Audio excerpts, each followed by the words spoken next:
Capítulo 9. Mantener una postura. Den a la gente un centro y rápidamente se pondrán de pie. Manuel Elizalde Jr., Pamamín, Filipinas. Hace más de 2000 años, el matemático Arquímedes dijo: denme un punto de apoyo y moveré el mundo. Me gusta decir que cuando asumimos una postura, podemos mover el mundo de las ideas y de la gente que actúa en él. Asumir una postura es una manera de vivir y de ser que te lleva a un lugar en tu interior que se encuentra en el mismísimo corazón de tu ser. Cuando asumes una postura, adquieres autenticidad, poder y claridad, encuentras tu lugar en el universo y tienes la capacidad de mover el mundo.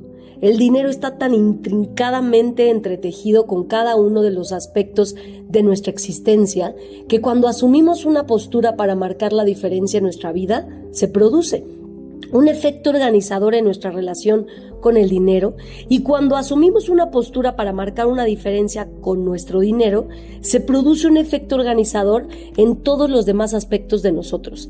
En una agresiva cultura de consumo como la nuestra, donde el valor financiero de todos y de todo constituye el tema dominante, se necesita de cierta valentía para tomar una posición de defensa de algo diferente. Los vientos dominantes no ayudan a asumir una postura en favor de otros valores que no sean los financieros, ni para la comprensión ni para el análisis de darse cuenta que hay suficiente, ni para despertar la suficiencia y ver el mundo que nos rodea como algo integral, percibiendo el valor de lo que tenemos frente a nosotros. Ese tipo de postura implica un esfuerzo consciente, pero una vez que se asume, libera nuevas formas de ver y de ser que conducen hacia una libertad y poder sorprendente respecto a nuestro dinero y nuestra vida. Rompiendo el silencio. De Dharmapuri a Hollywood. En 1986, en un lapso de 48 horas, pasé de un asombroso encuentro en una remota aldea en la India a una espléndida cena en Beverly Hills de camino a casa. Me hice consciente de lo que significaba la impotencia ante la atadura a tradiciones culturales destructivas alrededor del dinero, de lo que se tarda en romper dicha atadura sin importar quién eres o dónde estés, y del poder de asumir una postura.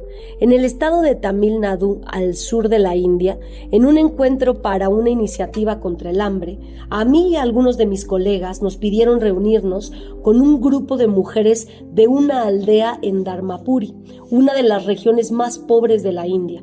Allí, reunidas en un bosquecillo de árboles subabil, nos centramos del terrible secreto y de la carga de melancolía, vergüenza y culpa que estas mujeres arrastraban consigo. En esa región, el infanticidio femenino, asesinar a las niñas recién nacidas, era algo común. Las mujeres tenían poco valor en su sociedad y llevaban una pesada vida de servidumbre. Lo que es peor, el nacimiento de una niña también llevaba la carga de una dote financiera que la familia de la niña tenía que entregar cuando ésta se casara. Esto podía provocar, y frecuentemente lo hacía, la bancarrota de las familias pobres. Así pues, las madres y padres que estaban esperando un hijo rezaban porque fuera niño.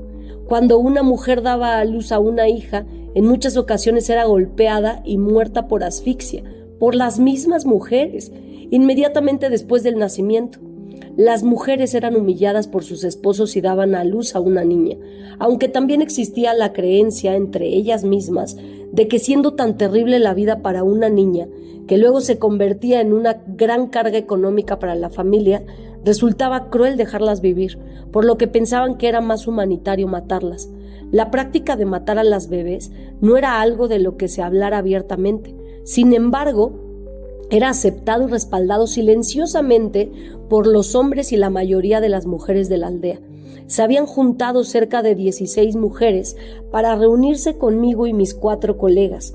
Cada una de ellas había asesinado cuando menos a una hija y se había ayudado a otras mujeres a hacer lo mismo. En esta reunión íntima y secreta, hablaron por primera vez de la horrenda experiencia de asesinar a sus hijas recién nacidas y de querer desesperadamente sanar ese trauma. Querían salvar a otras madres y a otras bebés de esta atrocidad. Ahí con nosotras, mujeres del otro lado del mundo, rompieron lo que fue un silencio continuo. Pudieron llorar abiertamente por las bebés que habían matado. Se lamentaron y lloraron, sollozaron y nosotras también lo hicimos. Y después nos abrazamos unas a otras. Presenciar su dolor resultaba casi insoportable. Después, llenas de lágrimas, compartieron que estaban formando un grupo para hacer un compromiso de valorar la vida y valorar a las niñas. Se comprometieron a detener ellas mismas la horrible práctica y a armarse de valor para ayudar a otras mujeres a que dejaran de hacerlo. Se dieron cuenta de que quitarle la vida a una hija salía mucho más caro que pagar una dote y que esa acción les había costado la vida de sus hijas y la suya propia. Las mujeres comenzaron por prometer que ese día, en ese momento, pondrían un límite y terminaría para siempre con el ciclo. Se perdonarían a sí mismas, pedirían perdón a Dios y a las almas de sus hijas fallecidas y nunca más ayudarían a ninguna mujer a asesinar a una bebé. Más aún, si llegaban a escuchar una sola palabra acerca de planear un infanticidio, harían lo que fuera para hablar con la mujer y convencerla de hacer lo contrario. Estaba yo pasmada por sus confesiones, desgarrada por su dolor y conmovida por su valentía. Ellas serían la generación de mujeres que rompería el silencio en esta región, que defendería su estima y la de sus hijas. Ellas serían la generación que terminaría con esta terrible tradición de asesinar. Después dijeron algo que me afectó profundamente, aunque solo me di cuenta de ello varios días después. Dijeron que no hubieran podido tomar esta valiente decisión sin haber contado con nuestros oídos y ojos externos. Hubo un tiempo en que querían hablar claro de esto, pero se sintieron imposibilitadas de hacerlo dentro de una cultura que esperaba que las niñas bebés desaparecieran y que las mujeres se mantuvieran calladas.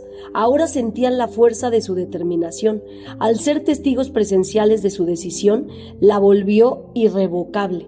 Prometieron acabar con el sistema destructivo de la dote, esa tradición que hacía que la vida de las mujeres fuera una carga desde su nacimiento. Juraron comenzar a dar el paso que sabían que sería el más difícil, hablar con los hombres. Al reunirme con ellas, inmersa en sus historias, comencé a ver cómo estos asesinatos fueron tolerados, incluso aceptados.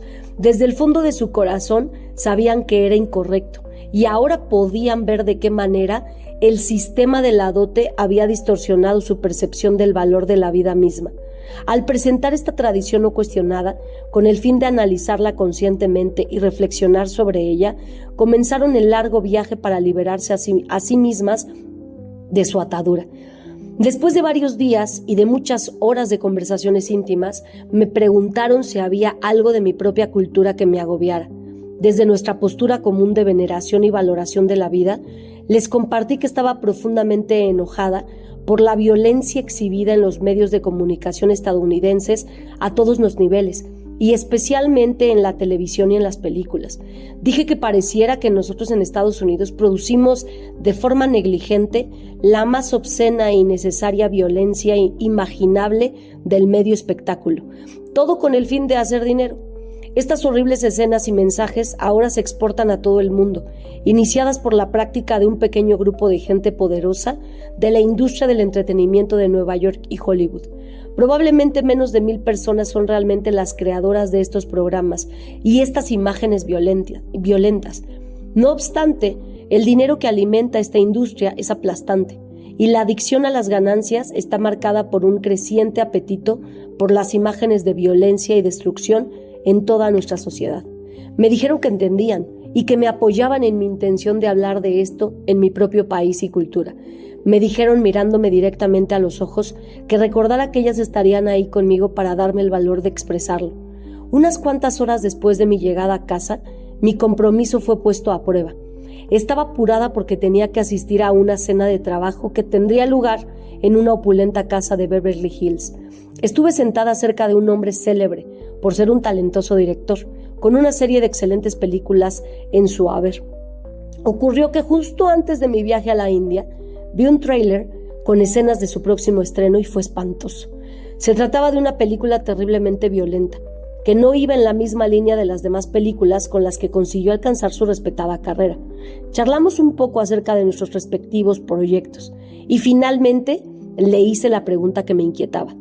Esta violenta película constituía una gran desviación respecto a su trabajo anterior y por lo tanto no estaba a su altura como director. ¿Por qué la había hecho? Sus razones se redujeron al dinero fácil, según dijo. No estaba orgulloso de la película, pero le produjo una inimaginable cantidad de dinero comparada con la poca inversión que hizo de su tiempo y su talento. Fue un negocio tan bueno que no pudo dejarlo pasar. Estas razones no constituían ningún crimen, ni siquiera una sorpresa, especialmente en la cultura de Hollywood. De hecho, en esta cultura era un negocio más. La cuestión de un contenido irresponsable, humillante o degradante y su efecto en el mundo. Simplemente no es un tópico de la conversación en el negocio del cine. El dinero ahí domina a tal grado el panorama que da la justificación necesaria para hacer lo que sea, incluso algo que entre en conflicto con la propia integridad. Todavía estaba pensando en las mujeres indias que habían dejado apenas 48 horas antes y en su comentario de que nuestra conversación, oídos y ojos externos, les habían ayudado a conectar con su propia conciencia y con la valentía para comenzar a vivir de forma congruente con sus valores más profundos. Ahora, de vuelta a casa, esa cena elegante y la conversación sobre la realización de películas malas solo para ganar mucho dinero me estaba enfrentando con el poder de nuestra propia cultura del dinero, que nos ciega a los compromisos de conciencia que eso exige. Resulta fácil percibir con objetividad la locura de otra cultura. No es tan fácil percibir nuestra propia cultura, nuestra cultura del dinero y nuestro comportamiento de manera tan objetiva. Estamos rodeados por esto, atrapados en eso, de la misma manera en que las mujeres indias lo estaban en lo suyo propio, en su ambiente y contexto. No se las tachaba de locas por el hecho de asesinar a sus bebés. Estaban siendo totalmente congruentes con las creencias culturales que las circundaban. Justo como este buen director estaba totalmente en sincronía con las creencias culturales que lo rodeaban a él como una luminaria del cine, que podía ganar millones de dólares en unas pocas semanas de trabajo, produciendo una película violenta y de baja calidad. Conforme hablábamos, compartí la historia de las mujeres indias y lo invité a encontrar un posible paralelismo. Le compartí mi compromiso de despertar, de cuestionar eso que ya se da por sentado y las actitudes no cuestionadas sobre el dinero en nuestra cultura que pueden llevarnos a cometer acciones que degraden y devalúen la vida. Lo invité a hacer lo mismo. Tuvimos una conversación llena de reflexiones al respecto. Era un comienzo. No puedo saber lo que esa charla significó para él, pero para mí fue un momento en el que el silencio que nadie cuestionaba sobre nuestra tóxica cultura del dinero, de pronto y dolorosamente, se hizo patente. Supe que para mí, romper ese silencio constituyó el primer paso en el sentido de romper su control sobre mi propia vida y quizás sobre la de otros. Romper el silencio, asumir una postura. El poder silencioso de la cultura del dinero actúa de la misma manera en todos nosotros. Es una de las partes de nuestra vida más ciegas y difíciles de manejar. Nos ponemos en peligro, nos lastimamos. Otras veces dejamos a un lado nuestra cautela, pensando que nuestro comportamiento es algo aceptable, incluso prudente. Nos quejamos, pero no cuestionamos. Gemimos y gruñimos, pero no objetamos o rechazamos. Nos sentimos atrapados e infelices, pero rara vez damos los pasos que podrían liberarnos. Las mujeres indias de Dharmapuri enfrentaron una escarpada batalla cuesta arriba para detener la práctica del infanticidio y para desafiar y desmantelar el sistema ancestral de la dote. Fue un compromiso por el que ciertamente muchas mujeres serían ridiculizadas y que traería duras consecuencias por parte de los hombres de la aldea. Estas mujeres actuaron con una valentía poco común. La postura que asumieron por la vida de sus hijas bebés fue una postura a favor de sí mismas, de lo sagrado de la vida y de la dignidad humana.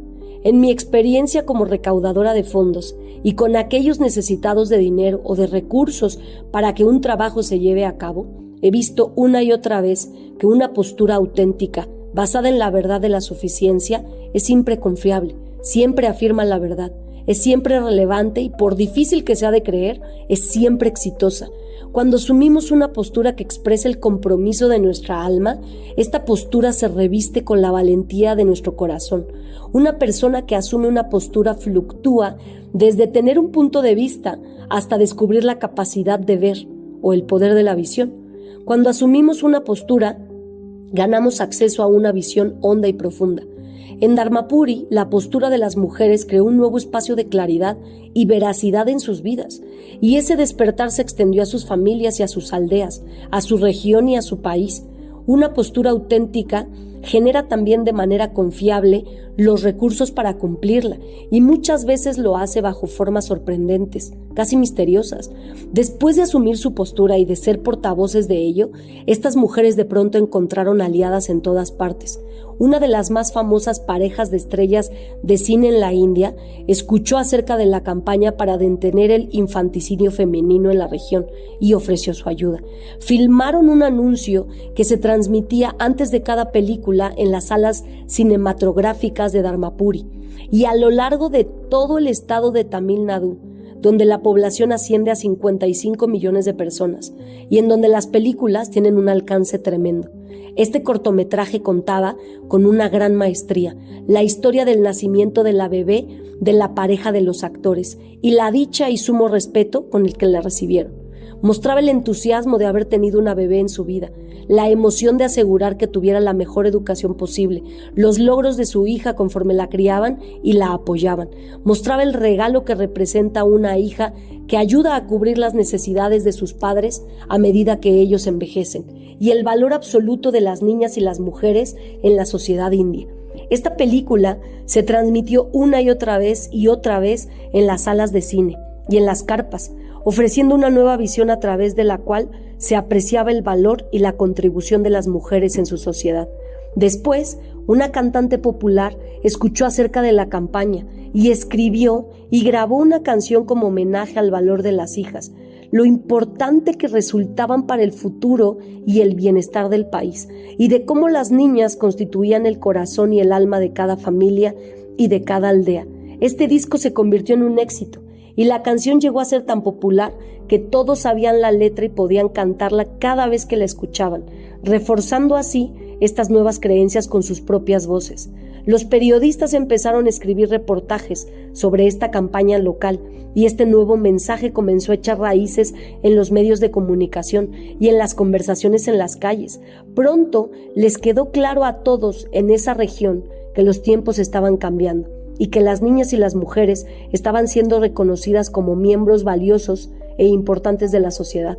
En la actualidad, la práctica de aportar una dote para la hija cuando ésta se casa, la transacción monetaria que en gran parte originó el miedo a tener una bebé niña, ya no se realiza y es cuestionada y confrontada de manera abierta, existiendo además un activo movimiento organizado para abolirla.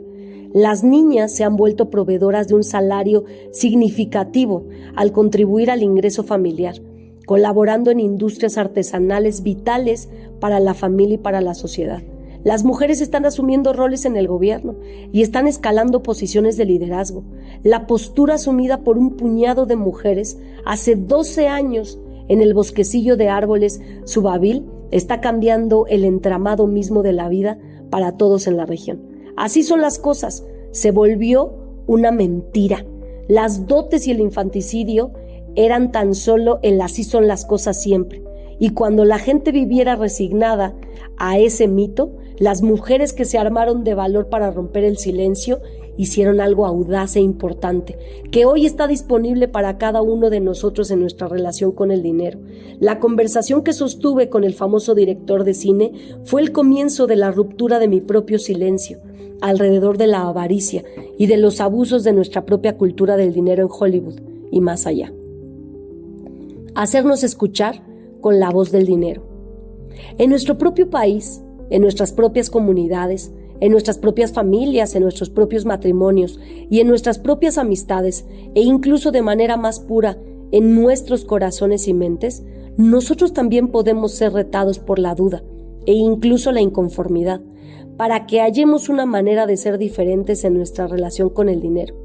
Existen muchas formas de romper el silencio y de tomar acción, aunque la acción directa con nuestro dinero constituye para cada uno de nosotros algo disponible de inmediato, personal y poderoso.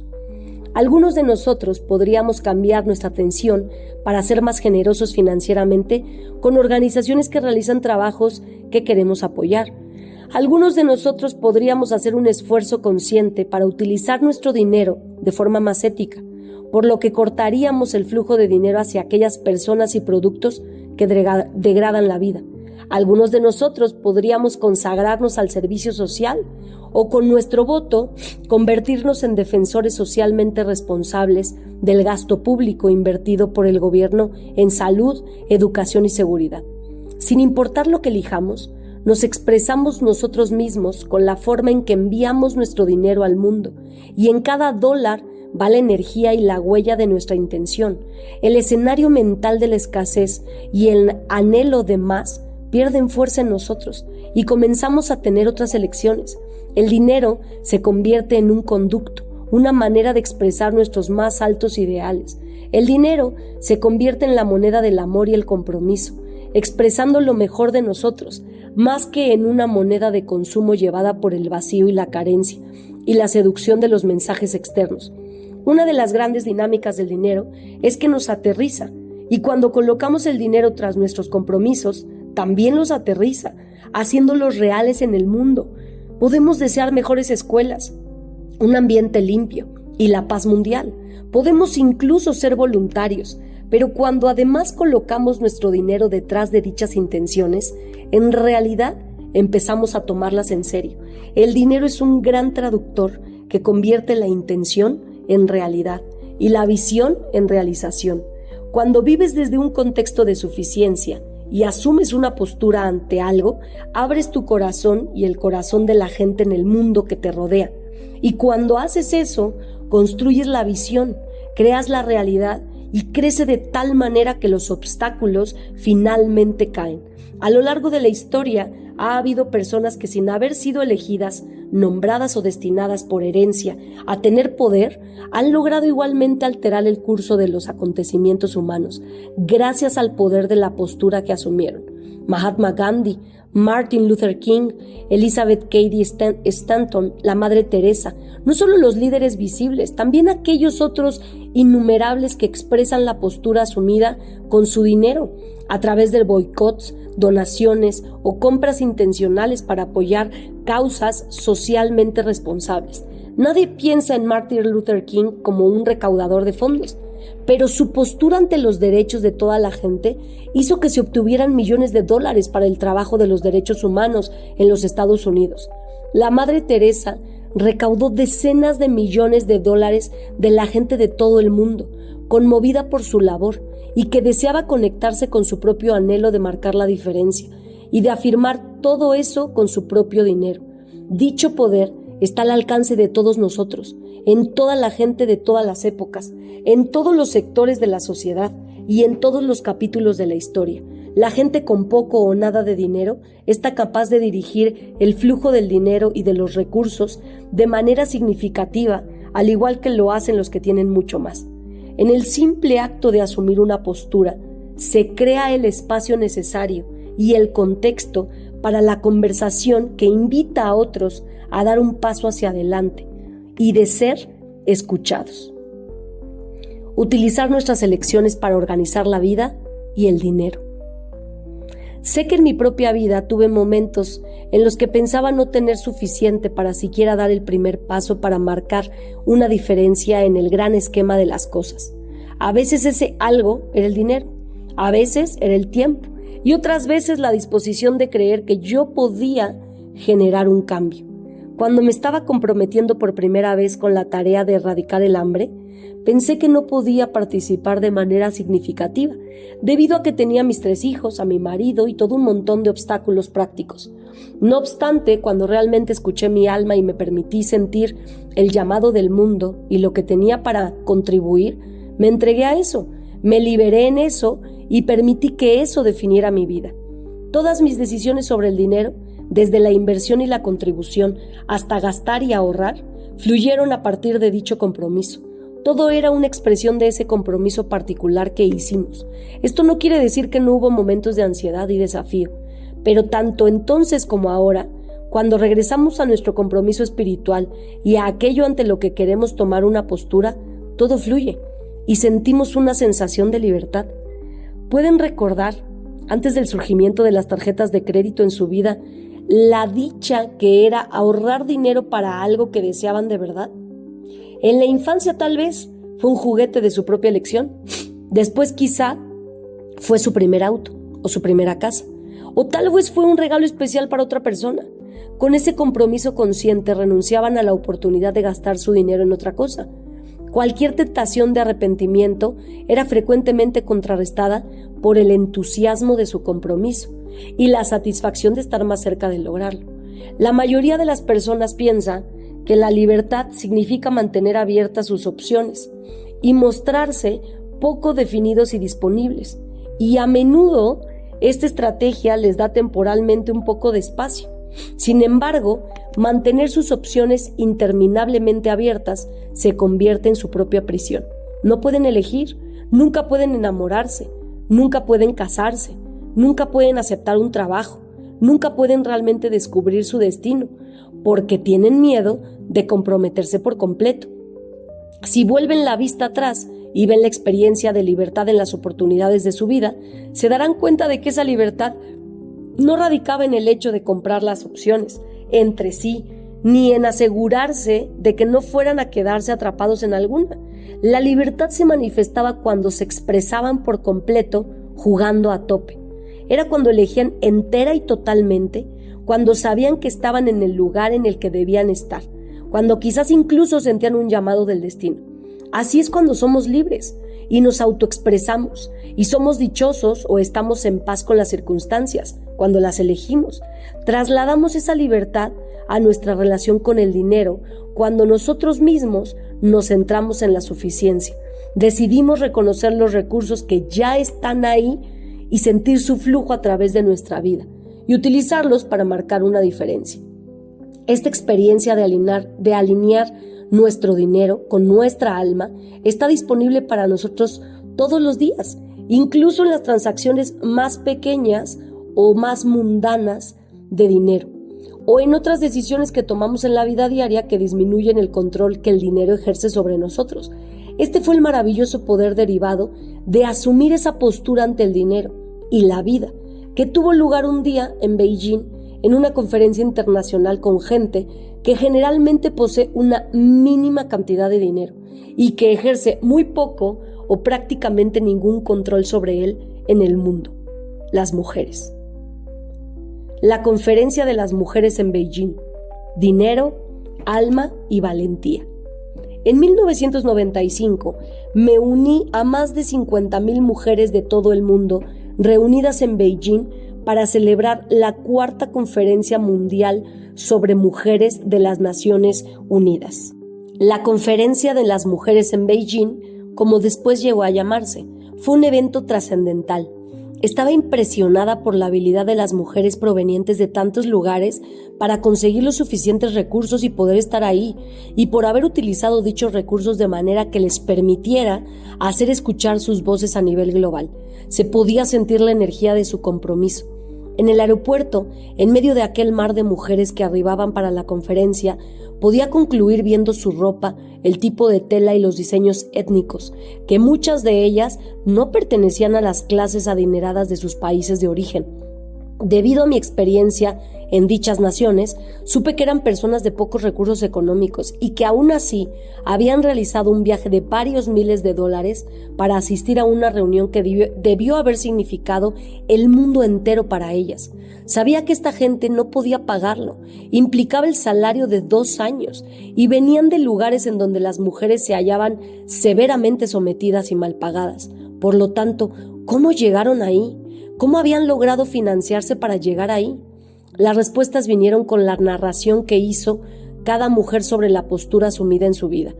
Una de las sesiones más conmovedoras se llamaba el Tribunal de los Derechos Humanos. Se trataba de un tiempo designado para los testimonios de abusos de derechos humanos en contra de las mujeres, y ellas subieron al estrado, como lo hubieran hecho en una sala de justicia, y compartieron sus historias. La sala tenía cupo para aproximadamente 500 personas y estaba abarrotada. Tuve suerte de poder entrar. Esta multitud de mujeres vibrantes y platicadoras guardó silencio a medida que las mujeres, una tras otra, subieron al estrado, prestaron juramento y narraron por lo que habían pasado. La primer mujer que habló Fue una campesina indígena maya de Guatemala. Era pequeña, aunque no diminuta, y vestía su hermosa y colorida ropa guatemalteca. La sala permanecía en silencio a medida que ella subía al estrado, ayudada por sus hermanas mayas. Tenía algún tipo de lesión porque aparentaba sufrir cierto dolor. Mis ojos se llenaron de lágrimas antes de que ella pronunciara siquiera una palabra. Quedaba claro que algo importante iba a suceder. Compartió con su suave voz en español, que fue traducida al inglés, que ella y su esposo tenían 11 hijos. Un día, los militares llegaron a su rancho buscando a su marido y a sus 2 hijos mayores, quienes formaban parte de la insurgencia indígena. Los 3 estaban escondidos, pero ella no sabía dónde, y eso fue lo que les dijo a los soldados. A partir de ahí, los soldados comenzaron a torturarla lenta y meticulosamente. Primero, matando a sus animales, uno por uno frente a ella. Les dijo de nuevo, desesperadamente, que no sabía, que no tenía tal información. Ellos no quisieron aceptar la respuesta. Mataron a sus cerdos, después a sus perros, después a sus vacas lecheras. Cuando habían masacrado a todos sus animales, amenazaron con comenzar a matar a sus hijos. Ella lloró y gritó que no sabía el paradero de su marido ni el de sus hijos, que no le habían dicho el lugar donde se escondían, precisamente porque sabían que si ella trataba de mentir al respecto, la mentira la colocaría a ella y a su familia en un riesgo todavía mayor. Rogó a los soldados que detuvieran la matanza. No lo hicieron. Mataron a cada uno de sus hijos restantes frente a sus ojos. Estaba amamantando y le arrancaron al bebé del pecho, le cortaron los senos y después asesinaron al bebé. Mataron a cada ser viviente del rancho, dejaron a todo y a todos muertos, excepto a ella, y la dejaron horriblemente mutilada. La audiencia escuchaba en silencio, ahogando sus gritos y estupefacta mientras ella relataba el salvaje ataque. Nunca volvió a ver a su esposo y a sus 2 hijos, según dijo. Se encontraban entre los desaparecidos. Traumada, mutilada y sola, empezó por sanar su cuerpo, pero se dio cuenta de que para sanar su corazón y su alma iba a ser necesario más tiempo. Desde las profundidades de su dolor y su aflicción, empezó a tomar forma un pensamiento, uno que traía una semilla de esperanza. Era que las mujeres eran la clave para terminar con la violencia. Mujeres como ella, una por una y todas juntas. Creció en su determinación de hacer que su historia fuera escuchada por otras mujeres, ventilándola donde tuviera sentido y poder. Se enteró de la conferencia de las mujeres en Beijing, la reunión de mujeres más grandes de la historia, y sintió que tenía que estar ahí. Todavía conservaba su rancho, así que lo vendió, y vendió todas sus posesiones, todas sus ollas de cocina y la ropa que tenía de más, todo. Después organizó una colecta y pidió dinero prestado al resto de su clan familiar. Reunió el dinero suficiente para el boleto aéreo a Beijing, no el suficiente para quedarse en un hotel ni para comer, o incluso para el vuelo de regreso, solamente lo suficiente para llegar ahí y dar su testimonio. Nos contó todo, hecho a hecho, tomó ese horror transformándolo en contribución. También nos compartió que había vendido todo y que no tenía fondos, pero que sabía que si moría ahora, su vida habría valido la pena debido a que mujeres con compromiso y pasión hubieran podido escuchar su historia y la utilizarían en su trabajo por la paz, usándola como una herramienta para ayudar a desmantelar las fuerzas de violencia y opresión alrededor del mundo. Esa sala, atestada con 500 mujeres, escuchó y lloró. La siguiente mujer era de Bosnia.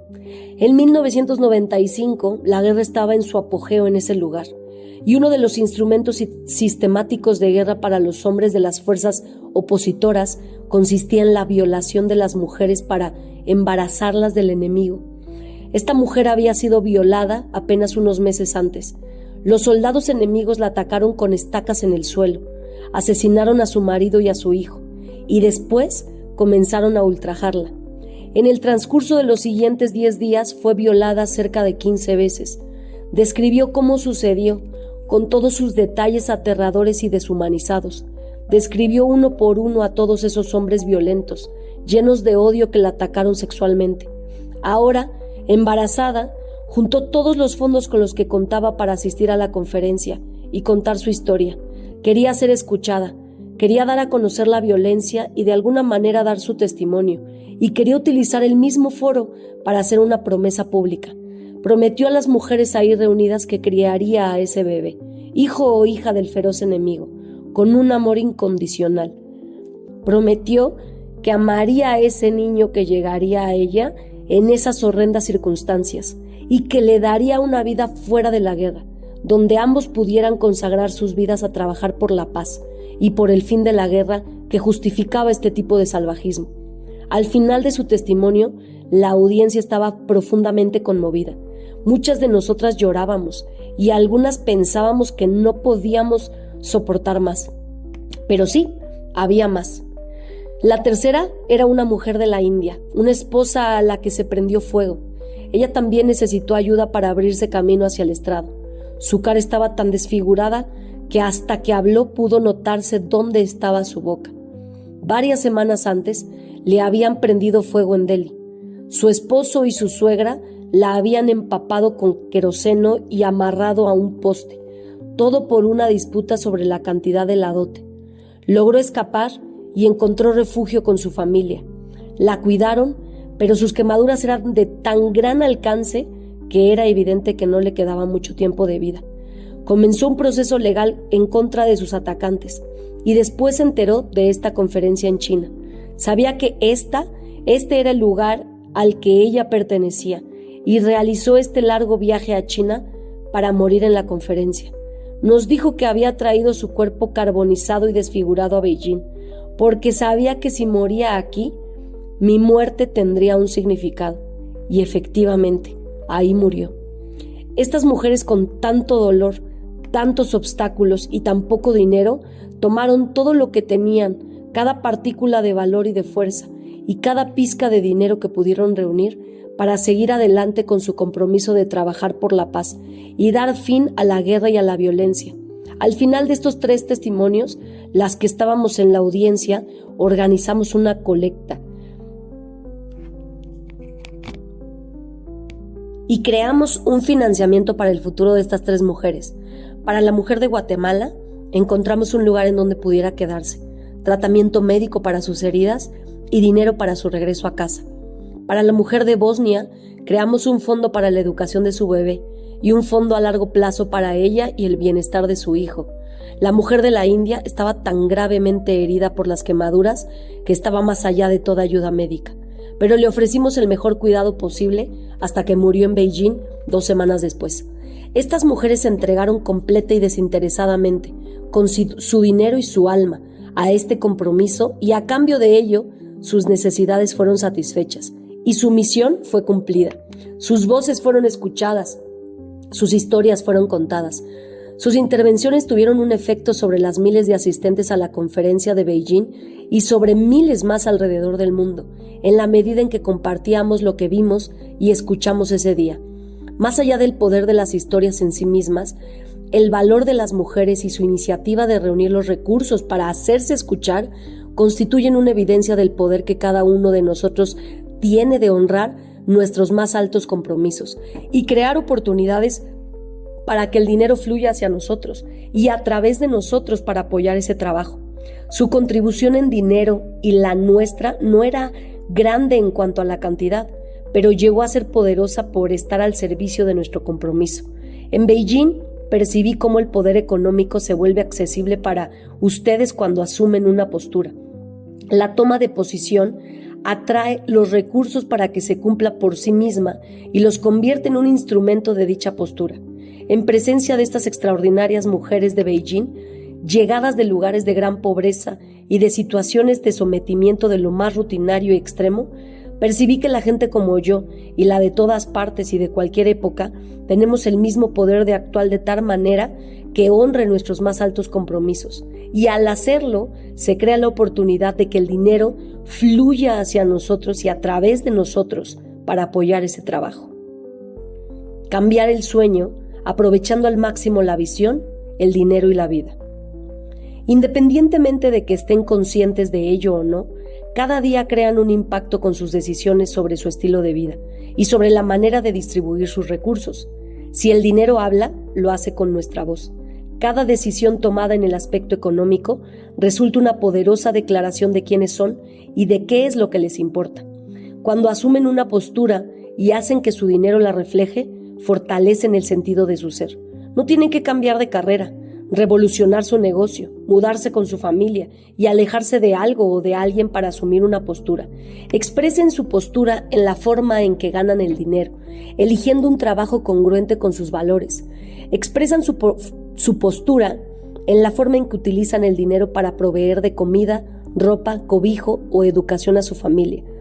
Pueden expresarla con el dinero que usan para apoyar a otros miembros de su comunidad o de otras comunidades, a través de bancos de comida o albergues para mujeres maltratadas, niños en problemas o gente sin hogar.